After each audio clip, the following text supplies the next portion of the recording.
Good morning, everybody. It is Stephanie Loeris from Heart and Soul Fitness and Wellness, and I am back today exploring yet another facet of weight stigma and weight bias that exists in society today. So again, Weight Stigma Awareness Week.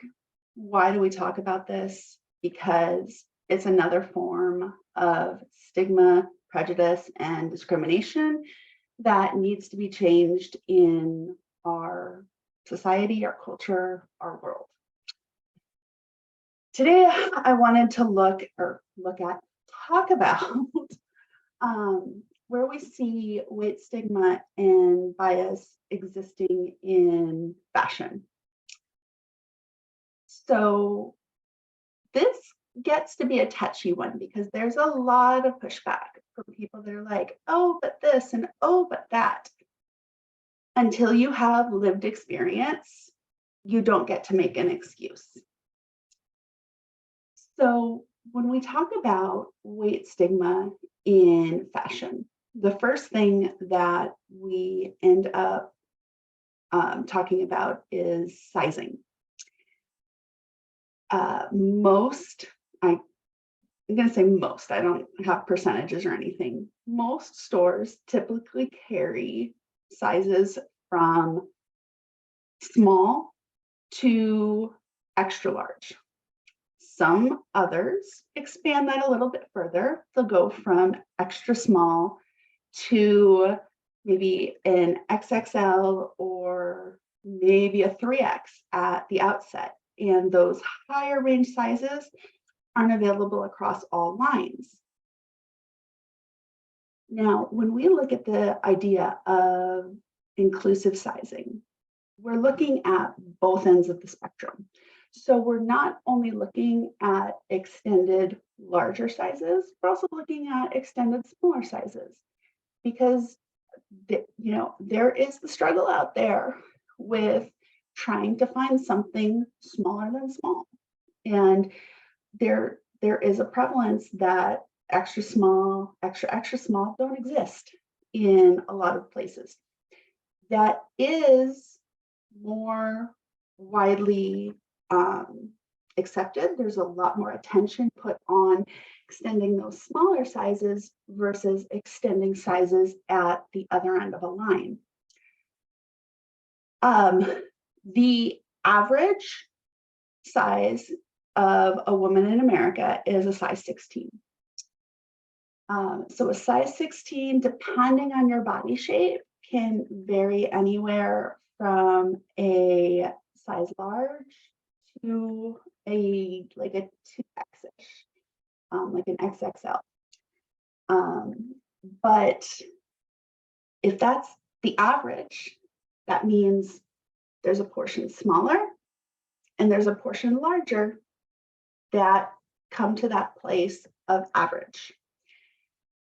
If our average ranges, okay, large to XXL, let's say the median is large, it means we need to go larger than 3X in our stores. My personal definition of inclusive sizing is sizing that would go from an extra small up to a minimum of 7X. I've seen the eye rolls, I've seen the head shakes anytime I say that. Now, I'm willing to compromise with extra small to 5X. To me, that is an inclusive size line. If you are not providing clothing for your entire line beyond a 3X, I'm not interested. I've made it my goal to only purchase from brands that do include extended sizes. Unfortunately, inclusive sizing is even more difficult to find. I only know of one brand. It's a fitness brand that I utilize that actually has that full range of inclusive sizing. And so I am absolutely a loyal customer to them will recommend girl clothing to anybody who is in need of workout wear, because you can get that entire range of sizes available to you. Here's the thing, it's only available online. They did have a brick and mortar store, but again, that was like COVID and all that other stuff. But you can't drive 5, 10, 15 minutes away and find inclusive sizing. There was a time in my life when I was at a size that I could not walk into a store and find clothing in my size. I had to exclusively shop online because those sizes were all that was available in online ordering. You couldn't buy them in stores, even in the quote unquote plus size stores. Now, I hold the privilege in the body size that I have today that I can walk into the majority of stores and find clothing that will fit. But that was not always the case. And it's not the case for a large portion of our culture, of our society. And there's even that disconnect between men and women.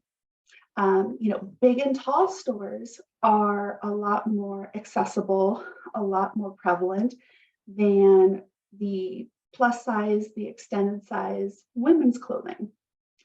So that's also one of those disparities that exists. When we look at inclusive sizing, when we look at extending the size range of clothing, I'm not going to deny that it takes work.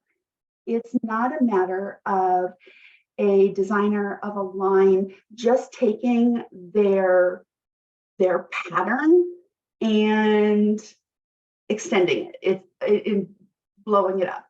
Because as you extend in sizes, proportions change. So it's not just a matter of let me take my extra large pattern and continue to proportionally blow it up, because the body shape itself, the measurements and proportions change. So at a point, you do have to redesign a pattern in a single line of clothes for the smallest of bodies to the largest of bodies. It's not one pattern that proportionally just gets larger from smallest to biggest. And that too is something where we start to see in clothing that is available in extended sizes or exclusively plus size, it's not proportionally correct.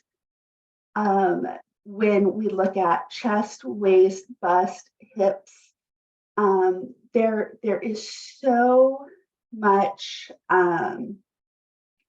variance in larger bodies versus a average body.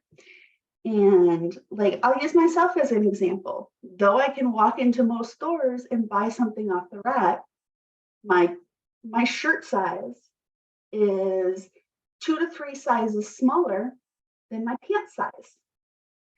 And depending on the cut, it can even be 3 to 4 sizes. So, that's something that makes things like bathing suits, a one-piece thing, a dress, very difficult to fit because of those proportions. Now, I know that we will hear things like cost, or it takes more fabric, so it costs more money. The cost inflation for plus size clothing is beyond that cost of goods and labor. Plus size clothing is considered a niche and therefore has the price tag to make up for it. I can go into one store and buy a piece of clothing for $20. If I was to walk into a plus size store, that same article of clothing would be generally $30 to $50, and almost double in a lot of cases. And so it also makes the idea of sustainable fashion very difficult. I am all for sustainability, purchasing quality goods. They're going to last for a long time. That doesn't exist in plus size clothing without the exorbitant price tag, if at all. And so we hear a lot of this fast fashion, these pieces, these materials that are not easily disposable or recycled, that do not last, that are poorly constructed. And often that is the selection that is available for people above a certain size range. So you can have the normal size body, and if you live within a certain size range, you can easily obtain that sustainable wardrobe. It's not the case with larger sizes. I myself am desperate to get rid of the 90% of my clothes and move to a capsule wardrobe. Here's the problem. Even though I can walk into most stores and buy clothes, I can't find those sustainable pieces, those quality pieces that exist. And so until we make the decision that we're going to clothe all bodies, there's a problem. And this is where that stigma and bias comes in, because when something doesn't exist for someone, we have to ask ourselves why. And often plus size clothing, extended size clothing is considered something that is not necessary. There's no market for it. I've heard so many excuses in why small brands, large brands choose not to include all sizes. And quite honestly, it's a load of crap. If you really cared about your consumer, if you really cared about that base of people that are purchasing your clothes, you would go to that point of, well, what sizes do I need? It's probably more than you think you need. So another thing to think about today, I'm not really going to belabor this one today. I've had some long videos this week, but I just wanted to, again, bring those things to front of mind, to have those things thought about that exist in our society that a lot of people every day don't think about, but it's a reality for so many more. And it comes back to this idea of when we learn better, we know better, and we do better. And when we do better, it serves everyone in the best way possible.